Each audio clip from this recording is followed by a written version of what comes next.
Bonjour, nous allons commencer cette session consacrée à la santé.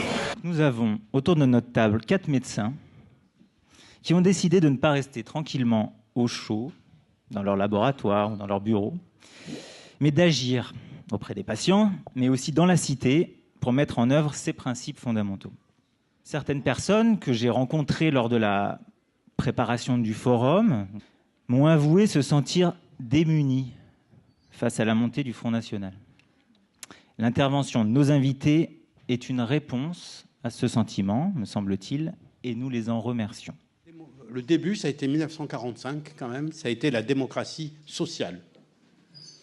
Et je suis cancérologue, et je suis invité par des psychiatres, et je voudrais rappeler qu'en 1945, le général de Gaulle a signé une ordonnance qui crée la sécurité sociale, une ordonnance qui crée les hôpitaux psychiatriques, et une ordonnance qui crée les centres de lutte contre le cancer. Bizarre. Pourquoi créer des hôpitaux psychiatriques et créer des centres de lutte contre le cancer dirigés par l'État? Parce que pendant l'occupation, pendant la collaboration, il y a des dizaines de milliers de personnes qui sont mortes dans les hôpitaux publics, mortes de faim. Car il y avait des circulaires de l'administration qui disaient « il est inutile de nourrir les personnes inutiles ».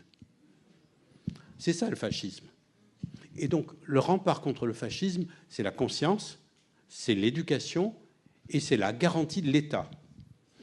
Donc il n'est pas question de laisser arriver des fascistes, prendre l'appareil de l'État qui est notre appareil.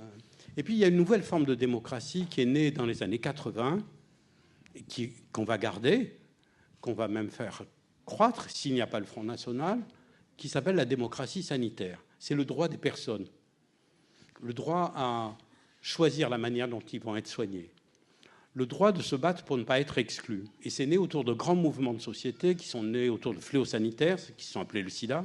C'est grâce à ces grands mouvements qu'une certaine démocratie s'est installée et qu'on garantit le droit aux soins et à l'existence, voire même au refus de soins et de plus en plus à la manière de choisir la manière d'être soigné. Donc les soins, c'est aussi l'autonomie des personnes qui doit être garantie par la démocratie. On est au-devant d'un changement radical qui va être sur leur idéologie que vous connaissez par ailleurs, la préférence, les choses utiles, les gens bien, et ça, c'est des choses qui, pour nous, sont juste pas supportables. J'ai réfléchi. Moi, je suis médecin généticien, tu l'as rappelé, je travaille dans un laboratoire innovant pour le diagnostic prénatal. Donc, on a fait passer les amniosynthèses de juste une piqûre dans le bras de la patiente, la maman. On peut faire maintenant de très beaux diagnostics prénataux sans faire d'amniosynthèse, en récupérant un peu d'ADN fœtal qui circule dans le sang de la maman.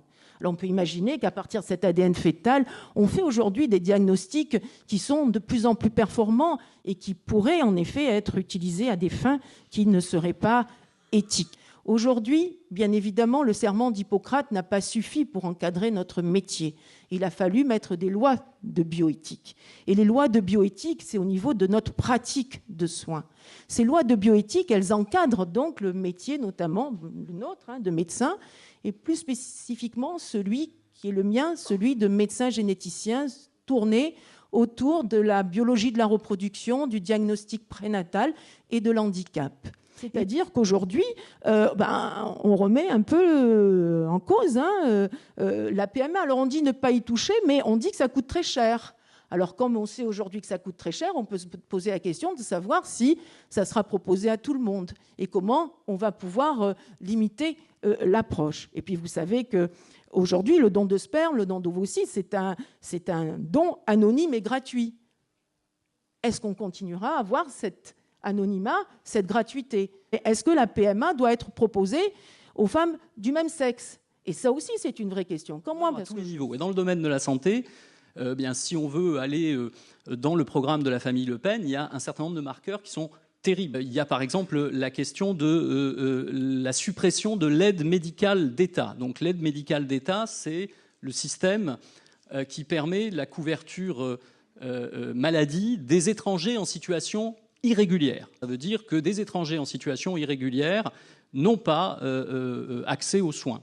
Alors c'est évidemment scandaleux sur le plan déontologique, ça ne fait de question pour personne, mais c'est totalement irresponsable sur le plan sanitaire, puisque évidemment des malades qui ne sont pas pris en charge s'aggravent. Dans le cas des maladies infectieuses, évidemment, il y a les risques de contamination des autochtones, car en effet, les microbes, bactéries, virus et autres parasites n'ont pas besoin de passeport pour franchir les frontières physiques et corporelles. Donc, évidemment, c'est irresponsable. Alors, il n'y a pas que les étrangers en situation irrégulière qui sont en difficulté avec Le Pen, il y a aussi les étrangers en situation régulière, puisqu'elle a une proposition qui consiste à proposer un délai de carence de 2 ans lorsqu'on est travailleur étranger en situation régulière en France et qu'on cotise donc à la sécurité sociale, on aura besoin d'attendre 2 ans avant d'être pris en charge. Donc c'est à nouveau de la division terrible, alors que, on le sait tous, les travailleurs étrangers cotisent beaucoup plus que ce qu'ils reçoivent in fine, puisqu'ils sont beaucoup moins nombreux, par exemple, à percevoir des retraites. Donc, ce qu'on reproche au Front National, c'est la politique du bouc émissaire, quoi. Et moi, ma référence de la psychiatrie, c'est qu'effectivement, la psychiatrie se sent très, très, très concernée par le Front National. Alors, il a été fait référence tout à l'heure, justement, à cette funeste période de la Seconde Guerre mondiale et le sort des malades mentaux.